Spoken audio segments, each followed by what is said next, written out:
Let's go, guys, and welcome to the third episode of the LA Poker Roundup. It is September 12th, 2023, and I am your host, Ty Dobberton, along with my co-host, Derek Kwan.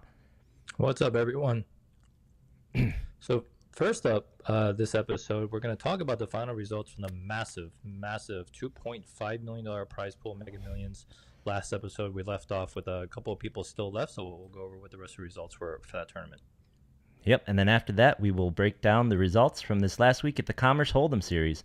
Find out if one of your hosts picked up a trophy this week. Speaking of the Commerce Hold'em series, we're going to go a little bit over the bounty multiplier format, and especially the multiple bag carry over into day two, and just kind of see what the impact of that was on the tournament, if any. That's right. And then we'll cover the final events of the Commerce Hold'em Series, which is actually going to be wrapping up at the end of this week, going into the beginning of next weekend with the main event. And then also, because I missed that bounty multiplier this past weekend, I ended up playing online, and I was able to set a new high score. Congratulations, buddy. We'll definitely cover that. And then finally, before the roundup for the week, we will go over some news that has Twitter abuzz right now. MGM has been hacked, and not just one property. It looks like all of MGM in Vegas has been hacked. So we'll go over everything we've seen and heard so far. Crazy. Absolutely crazy. All right, but first, I know everybody's been waiting. If you haven't been following, you want to know what happened with that big $2.5 million prize pool tournament at the bike. Well, let's not keep the people in suspense. Here is your winner. The winner, David Cabrera Polyp, winner of the Mega Millions.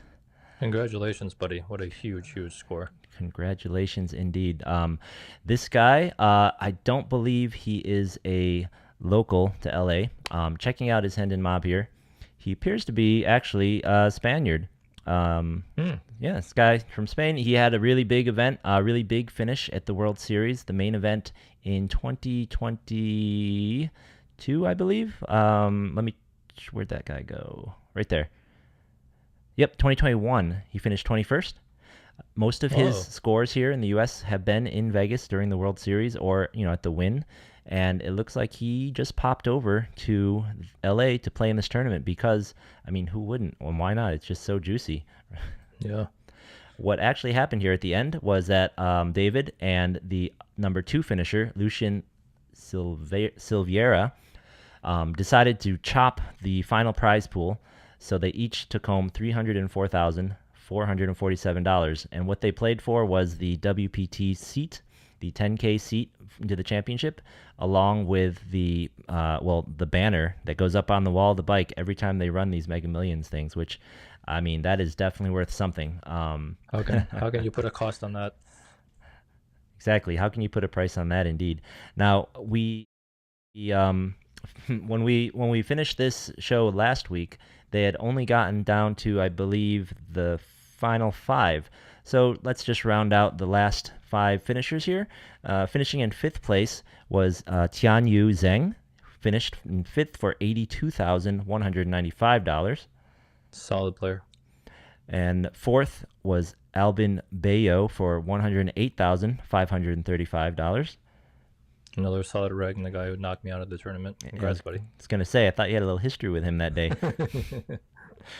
And in 3rd, Mr. Alan Meyerson for $141,250. Everyone knows Alan, and he's no stranger to final tables. Absolutely. Alan's a great guy. Love playing with him. Congratulations, Alan. Love to see it. All right. So that puts the Legends of Poker series into the books. Let's move on to the Commerce Hold'em series, shall we? So we had a lot of winners in the first week here.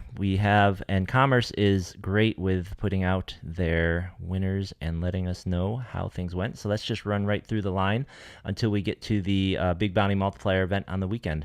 So first off, congratulations, Thomas Morio, taking down the trophy in the $360 No Limit Bounty event. I believe that was the Sunday or Sunday the week ago, I believe. No, Bounty. Yeah, this was event number Oh, it doesn't say. There were 93 entries in this for a prize pool of 18,600. So congratulations. It looked like they did a 7-way chop at the top. Yeah, it's a big chop. Yep. Oh, that was event number 2. So then for event number 4, congratulations to Fanit Polyavith taking down event number 2 or number 4 in the anti-reduction tournament. Congrats, buddy. Yeah, this is a guy I've seen there on the weekends when I've been playing the series. It looks like they had a heads-up chop at the end. And I tell you what, this tournament had 41 entries, and event number 5 here had 44 entries. If you want one of these trophies, guys, get down there during the week for these afternoon events. This is your best shot to get one of these trophies.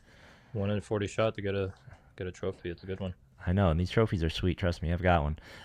So congratulations to Jiehua Kao, who won the $250 no limit bounty. That was event number 5. Congratulations to Guillermo Para Jr., who won event number 7, the $250 no limit 8 hours and times up event. Once again, this event had 44 entries. I'm pretty sure that this event finished the normal way and did not make it to 8 hours. I could be wrong, but with 44 people, I'm pretty sure. There's no way that went 8 hours, yeah. So congratulations there. And then here, this was the $360 tournament from this past Sunday. Congratulations to Edward Liu, besting 115 players to take down the trophy. Nice job, man. Ed's a tough player. Yep, and what looks like a 3-way chop. So great job there. And then the last event before we get to the bounty multiplier we have results for is this was the $250 bounty event they ran on Sunday afternoon, I believe. So the champion here didn't want a picture, it looks like, or to put their name in. They're just TM. Mysterious. Yeah, very mysterious. If you know who TM is, let us know in the comments. Like Batman. Yeah, right. And here in second place we have Beth Hall, though. I think Nice, a lot of Beth. a lot of the regulars will recognize Beth. She plays everything. She's great. A lot of fun at the table. And even if you're not a regular, you may recognize her from her roles on TV. Yeah. And I think it was Mom she was a regular on. So way to go, Beth. I know also she did really well in the bounty multiplier. She got, I believe, 3 or 4. I think she got 4 bounties, which, I mean, that's good money right there. And then she's putting up really strong results. And I want to say, like, I've seen Beth just improve her poker game so much over just like the past year that she's like an absolute crusher right now. Yeah, absolutely. I met Beth at deep in a day 2 of Quantum, I believe during the summer series, the bike summer series last year. And she just had the chip lead going into the day, and she was just bullying people and crushing people. The deck really turned against her, but she really knows how to build a stack, and she, I believe, has been working with Faraz Jaka coaching to continue to get better.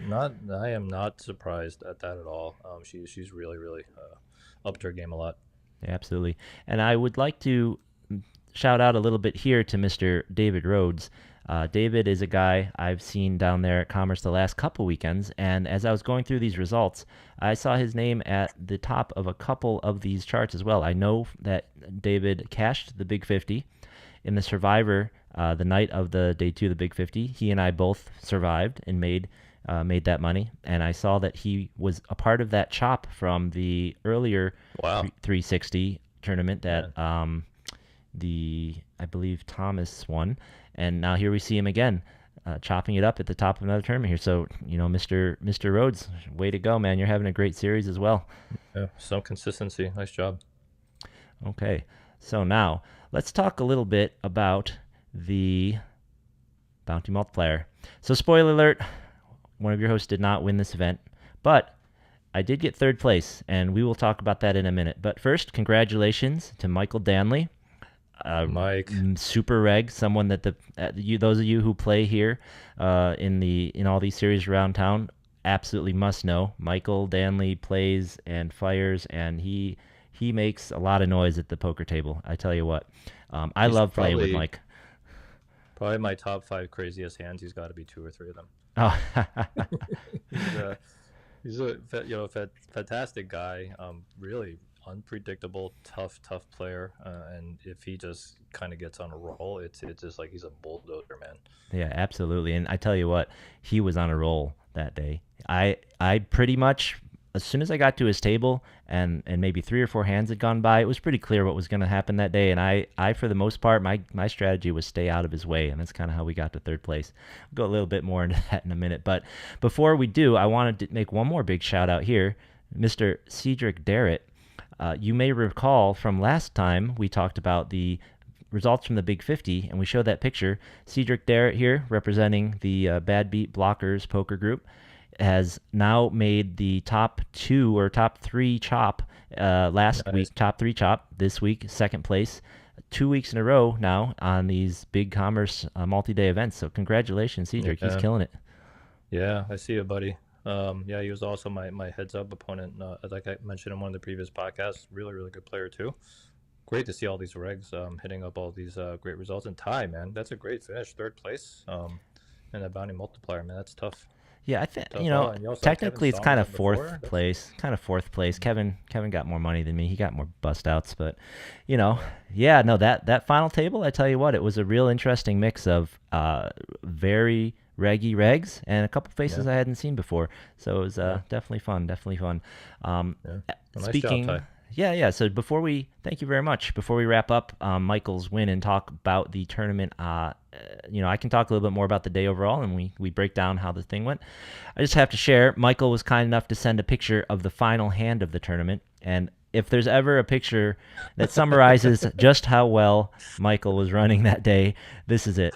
So he got at least 10 bounties. Now, there's a little contention here. I personally saw him get 10 bounties, and he already had a stack of chips, and he told us at the final table, if I believe the number he told me when I started counting, he would have put himself at 19 or 20 bounties. But Wow. But the payout doesn't quite reflect that. So he got somewhere between 10 and 20 bounties. Between 10 and 20. I personally watched him get at least 9 bounties. So That's crazy. But he's also the type of player that you cannot get number one, heads up, you're never getting away from this hand anyway. Mostly, even with 9-handed, it's really tough to get away from a hand like this. But against him, you just can never ever fold. I can't even imagine. Like, it doesn't matter how much money you have in front of you. If you're playing heads up with Mike and you have these hands and you see this flop, there's nothing. No way. This tournament is over. I'm like fist pump getting it in there and then just having him smash me in the face, which is ace is full. Yep. So that's pretty freaking awesome. So congratulations again. Yeah, so it was a very interesting event. It's kind of too bad you didn't get a chance to play it. I found that in day 2, the situations felt pretty unique compared to a lot of day 2s. So as you know, the bounties on day 2 were $1,700. I mean, that was significant. Big. Yeah, significant. And I saw a lot of people really, in a regular bounty tournament, you'll see people doing what kind of seems like overplaying to go after the bounties, but I saw some what I felt was extreme overplaying, and maybe it wasn't overplaying because the bounties were so big, but I saw a lot of raise, shorter stack goes all in, and someone would jam over the top with a stack that's still covered by the original raiser with hands like ace-3 offsuit, hands like king-9 suited, and still putting themselves at risk from the original guy. Who opened from an early position, and it was wild. It was getting really wild out there. Some of the hands that people were going after these bounties with, and that was just one thing. What was the top prize again? It was so the top prize, the original payouts top prize was 20 grand. So so top prize was 20. Yeah. Second prize was about 12. Third prize was about 9. And then those kind of numbers, even with a 1,700 bounty, yes, you should play more aggressively to go after them and go a little bit looser, but you shouldn't go nuts because it's still a lot of money up top. Yeah, absolutely. And if you look at the payouts, you kind of see the average. I think the average number of bounties for people who are getting them. I mean, obviously, everyone getting knocked out the average is 1, but as far as people who are getting them who survived a little longer, most of us were having like 2, maybe 3, right? What Mike did was really, really outstanding. So one thing that was interesting, that was a concern, and I talked really briefly with Taxi. Everyone knows Taxi Vargas, his last name, right? Taxi Vargas. Yep. he mentioned to me that he had heard from a couple people that they were a little concerned and maybe passed on this event because they were worried if they could only play one starting flight, that would put him at a really Mm, big disadvantage against the people who could play every single day. yeah. And in an event like this where you want the bounties, I mean, that seems to make sense, right? Now, given the actual numbers, though, I'm not sure if that was something. I don't know if that Yeah. really played out given what actually happened here. Now, they had, I believe they had four A, B, C, D. I think they had 4 different days you could play for day ones with their 2 flights a Hmm. day, Yep. except for the last day. So, except for the last day, there's one flight. So, realistically, you really only play 4 flights. But what actually happened was there were only 6 people who bagged twice. Hmm. Nobody bagged 3 times or more. And with the exception of our man Vanek here, who bagged over 500,000 each time, so he Nice, actually man. got to start the day with over a Another, million. that's another tough player, man. Yeah. Yep, for sure, and he's also been killing it at this series. Mm. Um, and Beth, who had a stack of 497 when she bagged the second time, to go with her original stack of 230. So she actually Nice. got to. Nice. She started the day with about 800,000. Yeah. Everyone else who bagged twice, they're just people who had barely any chips Yeah. the first time and wanted to get that second bag, and they really just got average chips the second time. So honestly, it wasn't much of a concern. I almost well, one thing, I'm glad it wasn't as big of a deal as it could have been because, as you can see, I was extremely average right here at 37, with 24th coming in with 240,000. So I was extremely average, and if a lot of people were doing the double bag thing, I would have been in pretty big trouble there. But um, I feel like those fears were a little overblown. So what do you feel Yeah, I like with think the it's math? always good to look. It's always good to look at the data after the fact. And what this shows that in reality, it's very, very hard to bag two really, really big stacks in these things, right? It's pretty hard to double bag in the first place. And then when you look at even like the first sheet, um, in the top, 30-ish chip counts, only 2 people double bagged. All the big stacks were really from people who single bagged.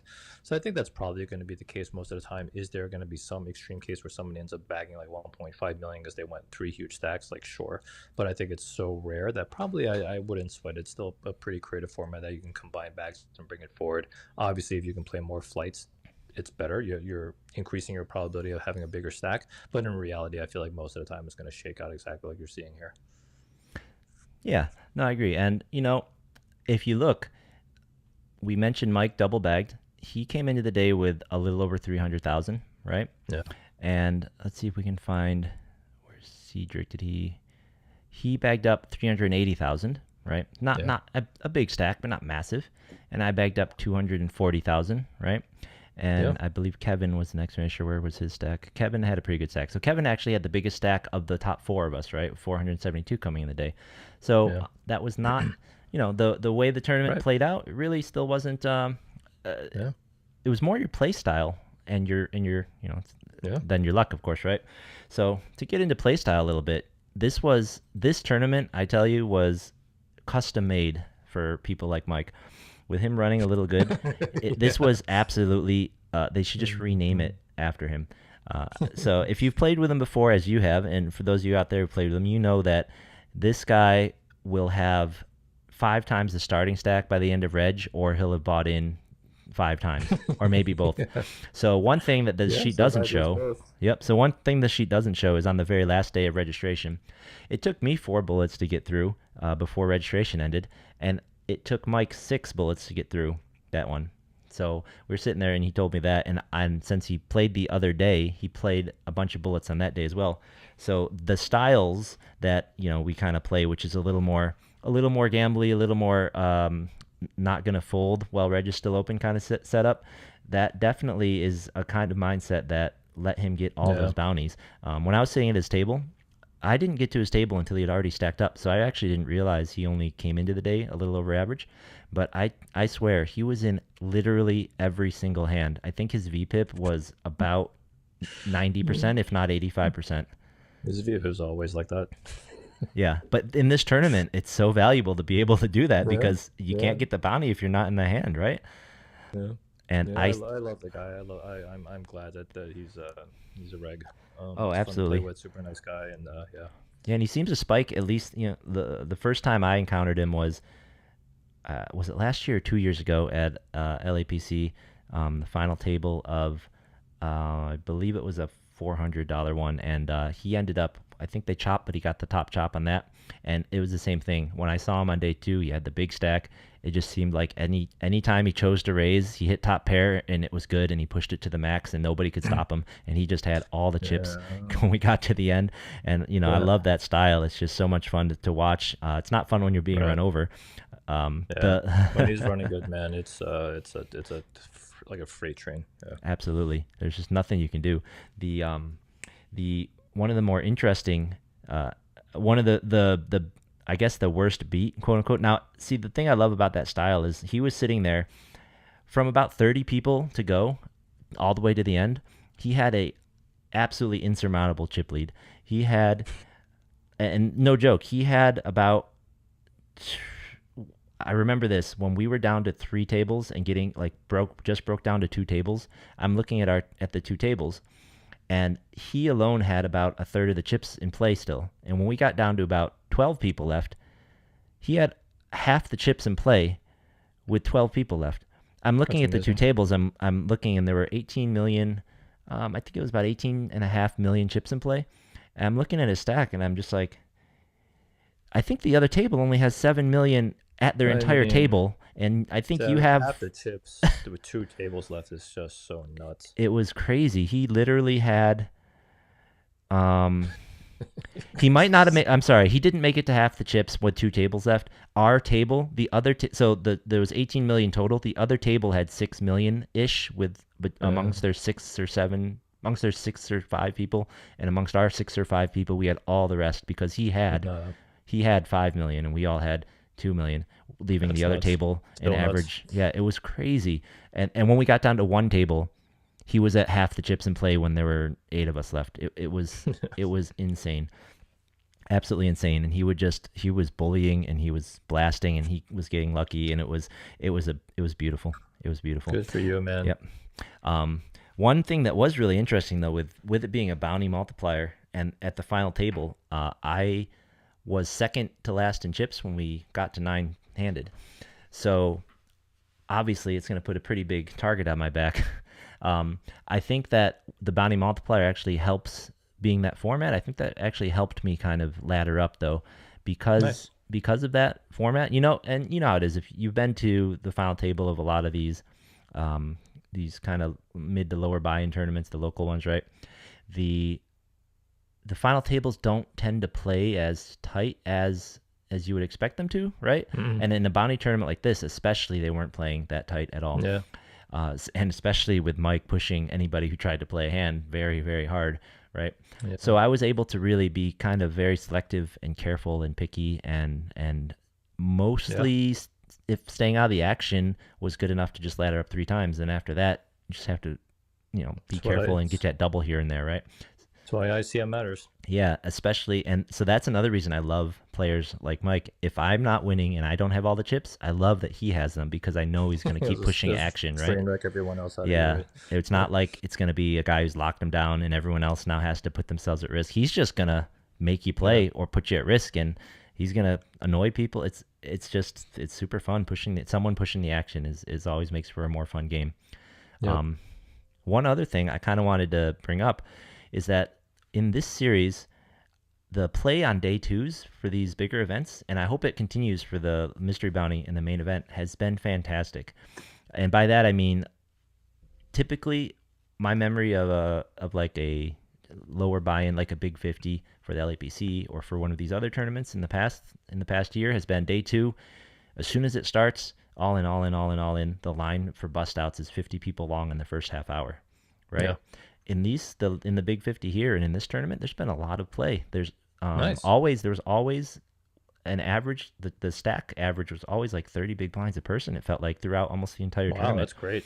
Now Yeah. here it got skewed because Mike had all the chips, but the average was still pretty good. Yeah. Yeah. Yeah. Which I Well, that's don't awesome. know. Yeah, I don't know. Is that Good. how you felt about some of these day twos before over at Commerce? I haven't played any of the events so far Well, from the Hold'em in series, but past events, but in past the past LATCs. it did. I mean, you're right. It was always like a humongous line, and I would just be like, well, I want to register for the other tournament, so I'll just get on this line later to get my money. But you're right. That is it is kind of like a shove fest right in the very beginning. Yeah, and even a little later in the day on those ones, I felt like it's felt artificially short. I feel like the Mm. average big blinds used to feel more Yep. like 20 bigs, going through, and you're always at risk. Here, it really felt like there's a lot of play, and same as Good. last week. Mm. Now last week I thought it might have been because one of the flights actually seemed to finish really early. We got to go back 2.5 levels from where my flight finished, which Yeah. really was great. And this is something DJ said he wanted to experiment with was um, he wanted to run a tournament where the blind levels do roll back to a certain number for day two. Oh, nice. And I think that's a great idea. One of the Yeah. nice things about the way that one of the things I do like about the way the quantums run is after your day one that gets insane, crazy shove fest to get out of the bubble. Mm-hmm. And when you get Yep. to day two, you roll it way back, and now you Yeah. get Roll to it play back. Yeah. again. Yeah, so I think that could be a nice change for sure. Good. So Good. Yeah, kudos I'm to excited. them. Yeah, I don't know what happened over there. I don't know if it was just luck, but uh, you know, major props. It's been really fun. These day twos have been really fun, and I had a lot of play in them. All right. So what do we got here? Uh, okay, so let's talk about a couple more of the local winners. So they don't always post. They don't always post up with their winners, but when they do, we'll try and shout them out down there at the Gardens. Last Friday, we have um, a Thank Park. Sang Park taking the win in a chop in their Friday daily tournament. And Nice. also, yeah, and speaking of Friday dailies, there is another little announcement from the Gardens that there will be a second daily, or not a second, I'm sorry, an additional daily adding to their schedule. So, in addition to their regular schedule, they will be starting to have a $10,000 guarantee tournament on Sundays at 11 Oh, it's a a.m. bounty. Yep, a bounty $130 buy-in. Nice. All right. So let's move on to what's up for next week. All right. So still on the schedule for this week is the end of the Commerce Hold'em series, which, oh, I'm sorry. Not quite the end. The biggest events in the Commerce Hold'em series. Yeah, let me rephrase that. Not the end. It feels like the end just because it's the main event coming up, but it's not. They actually have an event one more week after that. So Hmm. the big events for the Commerce Hold'em series. First up is the bounty mystery bounty. Everyone's favorite, right? Derek, how do you feel about mystery bounties? I prefer regular tournaments, but mystery bounties are fun. So if I'm gonna play a bounty, I guess the mystery bounty is the one. Yeah, and I saw on Twitter or X, I guess, from DJ that here we go, the big bonus for the mystery bounty is guaranteed to be $25,000. Nice, nice. Yep, pretty good That's a big value if one. you buy in for $400 and get to Four pull hundred that bucks and you get to pull a 25K. 25K. Yeah. Yeah. I agree with you. As you kind of saw in that last one, I only got 2 bounties in that last tournament. Pretty sad Yeah. considering I made it all the way to third place. I guess my style does not actually lend itself to getting an excessive number of KOs. But the nice thing about mystery bounties is that it does actually, in my opinion, really excite the player base and really excite the Yeah. people that maybe wouldn't be excited about going to certain Yeah. tournaments. So, A huge fan. Every series has mystery bounties. Usually a huge fan favorite. exactly. Getting more people is always better, even if it is a bounty. But I guess I just gotta loosen up. The people out there know I'm just You super got it. tight, right? Um, and this tournament has already started, so they have day ones Monday through Friday. Monday and Tuesday they have 2 flights a day. Wednesday, Thursday, and Friday they only have 1 flight, and then Saturday is the day two. Yeah. Unfortunately, I don't. I have to prioritize the main, so I really wish these two weren't running in the same week. It's super unfortunate. But we'll just see because I know that there is like a bit of a stagger where the day two for the main is on Monday and the day two for the mystery bounty is on Saturday or Sunday. Yep, the Is day it? two for the mystery Yeah. bounty is on Saturday, and the day two Yeah. for the main is on Monday.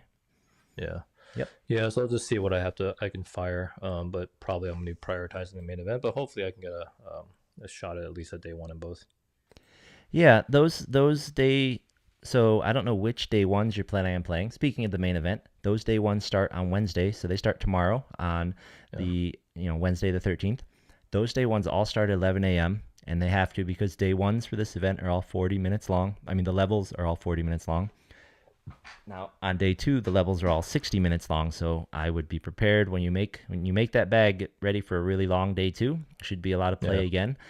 But the nice quote unquote thing is that the mystery bounty flights on Friday start at 4 p.m. So if you were to bust out earlier of this event, you could play in that. Mm. And then no matter what, you'll be able to play a day one on Sunday. So even if you were to go and bag up the mystery bounty tomorrow, the day after, you could play that day two and then still play a day one on Sunday here. Yeah.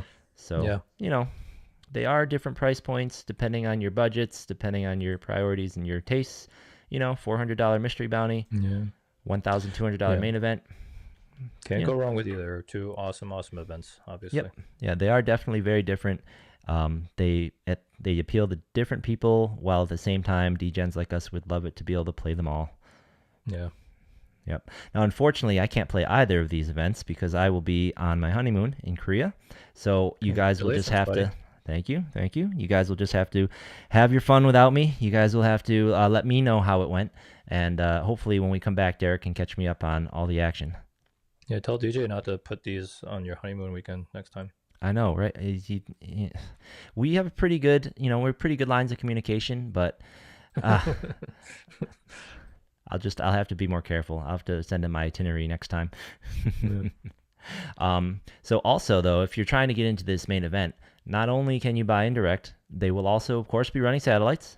They will have $200 mega satellites starting on Wednesday of the week. So Wednesday through Saturday at noon, they will be running $200 mega satellites. Now, the way that the satellites work at Commerce, it's not a traditional satellite format. I don't know if you've played a satellite there lately, but I've played very few. But the one that I did win a seat for, I was actually the winner of this interesting setup, right? So the Gardens also has a different kind of satellite format. We'll go over that if they run them again for their next event. But for the Commerce series, what they do is, and can you see the highlight here? You probably can. So at a predetermined time in the tournament, it's usually about 15, 20 away from the money. The chip leaders may or will, at their discretion, could just be removed from play and given a seat. Oh, I love these satellite. Oh yeah, this is Yep. great. It's not quite the same as a milestone because it's not a predetermined number of chips. Yeah, yeah, yeah. It's literally when there's a certain number of people that they've decided, they pause the tournament, everyone counts up their chips, and whoever has the most, they will just give you a seat and you're out. That's so great. Yeah, Yeah. when I won a seat in one of these, I got to leave so early. It was amazing. I loved it. Yeah, it's awesome. I mean, Yeah. it incentivizes you to go after a lot of chips, Mhm. and then just it's so nice to just have your day, done early. Yep.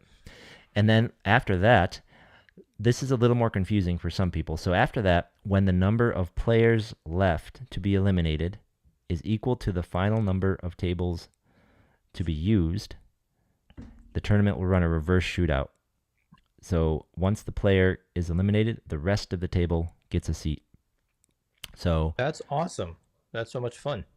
it, yeah, I definitely like any format that's not traditional satellite format. Like I said, even though I cashed that Survivor before, I'm terrible at them. I hate them because they incentivize not playing, right? I mean, it sucks with the person eliminated, but that's what you know. What when we talk about like collusion in satellites and collusions in like survivors, like this is the anti-collusion. You're trying to get rid of somebody so you can Yeah. move on, right? Yeah, this helps a lot. I And it's mean, at your table. It's not even in a way, it makes everyone collude against whoever's all in, but I mean, But I mean, that's okay it's because that's what you should be doing anyway, right? right. Like, It's not like colluding, yeah, but it's you should not be trying like to knock people out. Exactly. Yeah. And it's not like predetermined before the tournament. It's like we all want to Right. win, so we're going to play to win, which is the right kind of collusion. We're all This actually is playing to win. pretty ingenious. I don't think I've ever seen this before. Yeah, well, this is This is Commerce has great. been doing this for a while. So just in case you're Yeah. still a little Nice job, DJ. confused, the way, as an example, the way this would work is let's say that there are 25 seats let's say there's 24 seats that will be given out. Okay? So let's say there's 24 seats that would be given out. One person will randomly be plucked out of the tournament when you get pretty low, probably, I don't know, 35 people left maybe. Then that person will go. Now there'll be 22 seats left to award. Okay? So as you play down, you play down, you play down. Eventually, you will get down to 25 players left with 22 seats left to award. With 25 players left, you'll be playing 3 tables. You'll be playing 8, 8, 9, I believe. So once you get to that, 8, 8, 9, all of your tables freeze. Now, there may be a redraw. It's not specified here. There may be a redraw, but your tables will freeze, 8, 8, 9, and then you are no longer just waiting for 3 people to bust. You are just waiting for 1 player at your table to bust. So then you'll end up with table 7, 7, 8, which should be the 23 people that I said. If my numbers are off, you should get the idea now. You freeze the table such that once one person gets eliminated from each, that's the right number. And when your table eliminates their one person, everybody else at your table is in. Yeah. It's so awesome. I'm just great job, DJ, on designing this. If this was you. The number one thing I really love about it is that there's no hand for hand because your table is the only thing that matters to you. It's just so fast, so Yep. done. Everyone just So there's no stalling at your table because it doesn't matter. If someone gets knocked out at the other table, who cares? You still have to knock someone out at your table. Get this to the TDA and have them make this like a give it a shot. format. Yep. You know? Yep. So even if you can afford to buy, and if you have time and you've never played this format, I think Derek's getting really interested in this. He might go down and play these. I'm thinking now. This is definitely fun. Take a shot at a satellite, huh?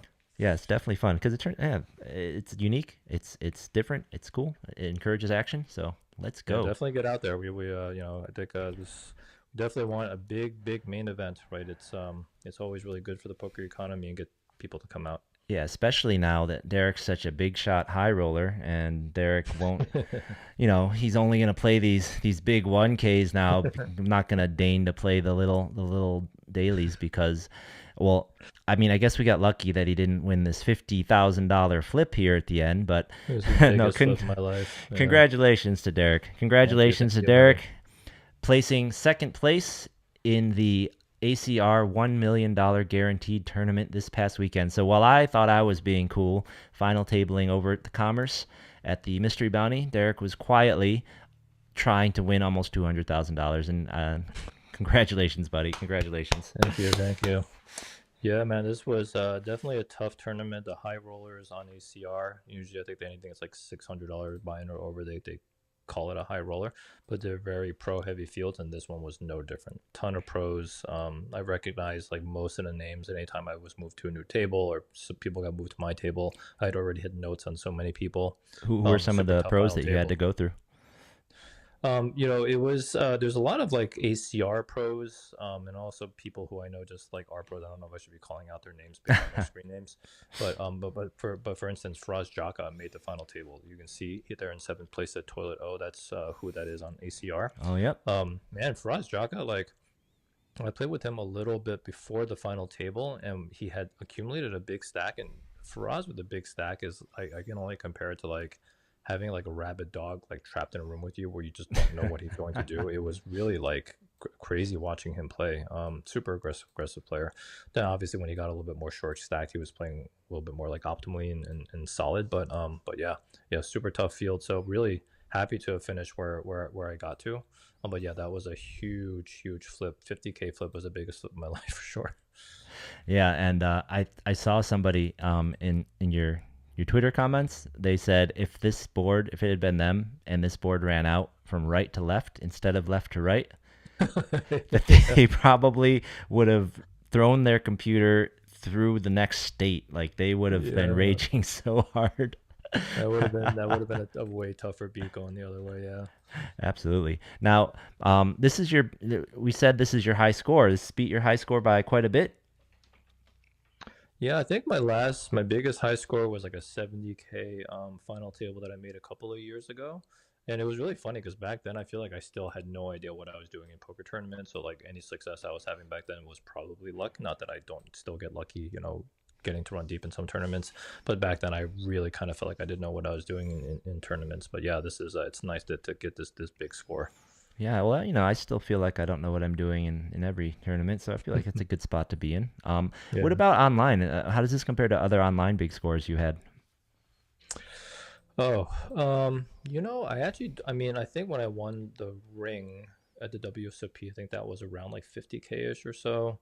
I'm not sure if that was my second biggest because I've been playing online for so many years that I probably can't remember all the scores that I've had. But definitely this is by far the biggest score I've had in my life, which is a nice one. And Nice. online is this I think people say that online is tougher, and in some sense it is, but in another sense, it's kind of like people make almost like bigger mistakes online than they do live, and they tend to spew a little bit more online than they do live. It's just that they're way more aggressive. There's a lot more like three betting, right? And I think pre-flop people are a little bit more closer to optimal. But yeah, it's just a different game completely. But I had a lot of fun. I almost didn't play it because I got up a little bit tired. This thing started at like 9 o'clock in the morning. I was like, well, I mean, so grab some breakfast before I kind of decide to jump in. But I'm glad I did because obviously it turned out really well for me. Awesome. Awesome. Now, I know a lot of people out there kind of dreaming about hitting a score like this, trying to set their records, set their personal best. Just a six-figure score means a lot to would mean a lot to a lot of people. What does this kind of score mean to you in your poker career? What's interesting is that I don't go around playing a bunch of high rollers anyway. I think maybe one of these years I'll go out to, the Poker Go studio and try to play one of those like Poker Master type of events. But Hey, if generally I Rampage can don't. do it. Right.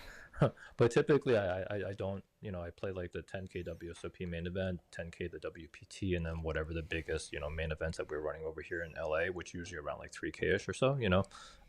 That's about the scope of what I'm doing. So I don't think I'm going to change my play in any way, but it's really nice to obviously get this score. I mean, the money actually is just, it's like going to personal life, right? Like I'm going to pay down my home equity line of credit, which has been completely eating me alive in interest for like a year. So it was really nice to get that one off my back. Probably throw in the estimated taxes because it's a little bit of a big score, and then probably just throw the rest of it in the stock market, right? And just play with whatever my current bankroll is, which is enough, to basically just get me through the next like, few weeks.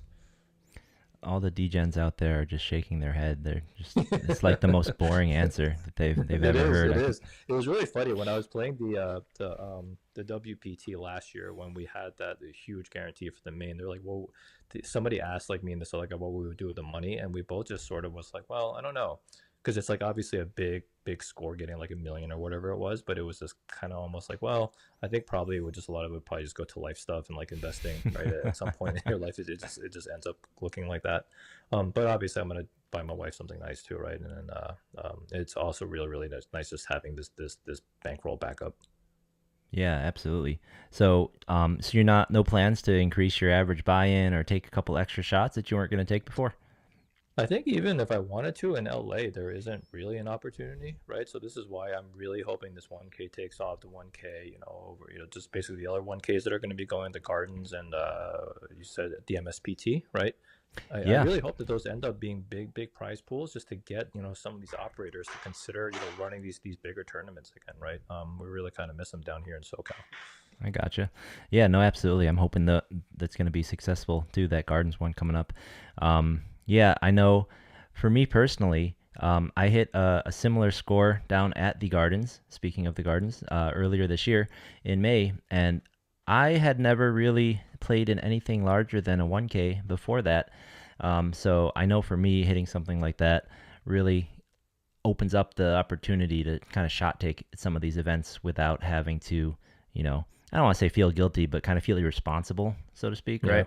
yeah, So it's really nice luxury. I took that and I took that and decided right then that this was going to be the year that I play my first main event, for instance. So that was yeah. great. I was able to go down there, throw down the 10K without having to worry about it, and luckily cashed, so I'm good to play next year. Um, Yep, and same thing. So caching that, I'm like, oh well, I guess I might as well go to the main, the WPT main. So I will see it down there. This winter, we'll report back from that after the winter break. But Yeah. yeah, I'm kind of like you. It is pretty boring. I'm not gonna start traveling the world and playing 10Ks every weekend. We're not gonna rampage it up, but definitely going to do everything we can to support the local economy here and try and get a couple more exciting events around. Whatever we can do, right? If whether that's fire a bunch Yeah. of bullets or just tell everybody about it. Yeah. Yeah. Okay. So, um, once again, congratulations. Next time, get that trophy. Does ACR send you trophies if you win? If you had won this tournament, would you have gotten a trophy? I don't think so. Maybe they might do for their Venoms, but not for this one. This was Mm. I mean, it is like OSS is one of their kind of big events outside of the Venom, but I'm pretty sure I'm not getting a trophy. Ah, if you had won. Would be Okay. nice. Would be nice Well, if just one shows up in the mail. yeah, right. Well, I mean, you got to win, but right, they probably don't. Oh No, right, yeah. no one gives out trophies for I second forgot. I place, forgot I actually didn't right? win. I know. It feels like winning. Feels like winning. All right. So the next thing on the agenda is kind of a little rumor slash news cycle here. This has been all over Twitter. The whole kind of gambling world has been a buzz about this today. I know I was reading about it yesterday. The timing seems pretty significant. Having this thing start, I think it actually started on the 10th, but really having it come to a head here on September 11th. The Yeah. MGM Resort system is currently still under a pretty massive cyber attack, and this attack, it's not just localized to kind of one of their systems. It really seems like it's taken down all of MGM's IT systems, everything from the slot machines to the guest hotel rooms to their websites to their employee websites, employee logins for whatever they have to do. And I believe there's an article. I don't know if I have it pulled up, but there's an article I read where personal data from hotel guests from the past years has definitely been stolen, and people are already out there trying to sell the personal information for 10 million stolen records. Man, this is crazy stuff. This is insane. Just because casino security is so high, I imagine their cybersecurity is so high, especially something that is connected to their slots, right? This is nuts, and I mean, I feel like there's still not a ton of information out there, but it'll be super interested to, get the lowdown on what actually happened after the fact. Yeah, it's insane to think that I never really thought about it, but I guess it makes sense. The slot machines are all just connected to a back central server, and you attack them, they go down, no more slots. That's Yeah. I believe, pretty much every MGM property in Vegas, no slots, all out of service. At least all the good ones, and the hotel service. This is a video here from at the Bellagio from 3 hours ago. The line is insane because all the computer systems are down. I saw a tweet that said that the hotels had to start handing out physical keys to all the guests because of these systems being down. That's Yeah, this crazy. is so Physical crazy. I keys. mean, man, this is really really just an insane attack. Yeah, I didn't even know that you could have a physical key on some of those doors. Where's the freaking keyhole? yeah, I Uh, don't know.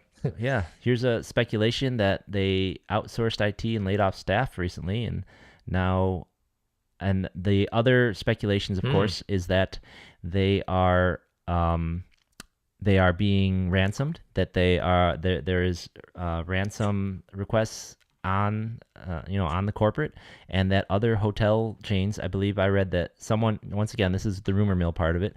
I read that someone said Caesars was hacked or attacked earlier in the year or maybe a year ago, and they actually did pay upwards of $30 million to Oh, have this I not did not happen know to that. them. Now, once Wow. again, rumor. I read it on Twitter, so probably, Everything on Twitter is the truth. yeah, right. Of course, has to be. So, I mean, it's crazy. The other thing is that to keep in mind is that since they are a publicly traded company, if certain types of attacks are happening or certain things do happen to them, they will need to report it eventually to their shareholders.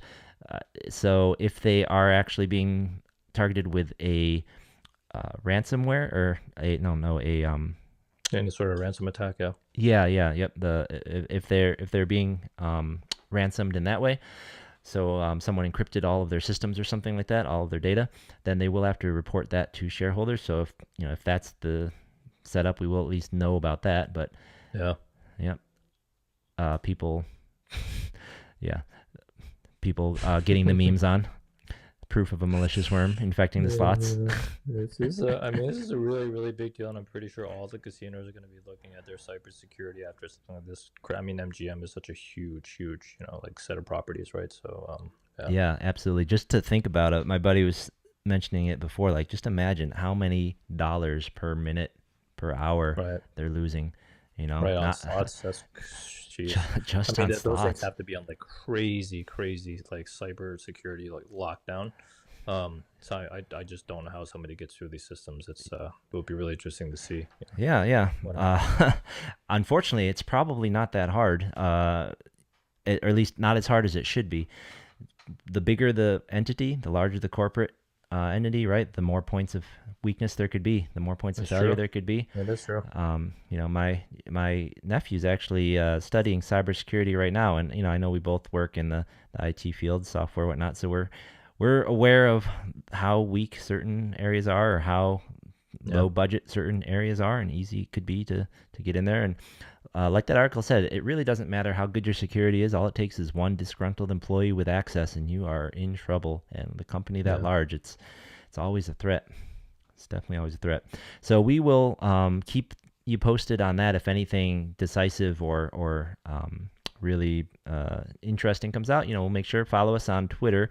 We are at LA Poker Roundup on Twitter. We will make sure to retweet any relevant news there, and you can follow us as well. We'll try and stay on top of things for you. All right, I think that is all we have on the agenda for today. So now it is just time for the roundup. So let's get into that roundup. So to kick things off, you kind of mentioned this already. We don't usually cover things that are outside of LA, but since this is close and this is a big deal, let's just mention that there is a mid-state poker tour stop coming to, is it Sycuan? Coming to Sycuan Casino down in San Diego, and that series starts in 2 days. Now, that's pretty far away for most LA folks, but maybe if you're down in Orange County or something, you might be there. And I know there are a lot of San Diego players that come up to play in our events. And if you are looking to make the trip down there, the one to point out, of course, is the main event. The main event of this tournament is going to be a it's an interesting number, $1,110 buy-in with a $300,000 guarantee. And that takes place next week, starting on Thursday the 21st through Sunday the 24th. So, Nice. yeah, so what's nice about that is if you are mobile and free and you can make that trip, you get to play in the Commerce main event this week. You could go and play in the MSPT main event next week. And then the following week, you can come back and you could play at the Gardens on the 29th and the 30th for their 1K. So you could play in a 1K every weekend through the end of the month, unless you're going to Super Korea exciting to like I see am. all these. Yeah, super exciting to see all these 1Ks coming, and I really hope that this becomes a little bit more common. Yeah, absolutely. So let's get out there. Let's play. Let's be excited to report on the winners, see how big these prize pools can get. Let's make it exciting. Let's make this the place to be, right? So going on this weekend, in normal news, mentioned that the Gardens will be starting their 10K guarantee.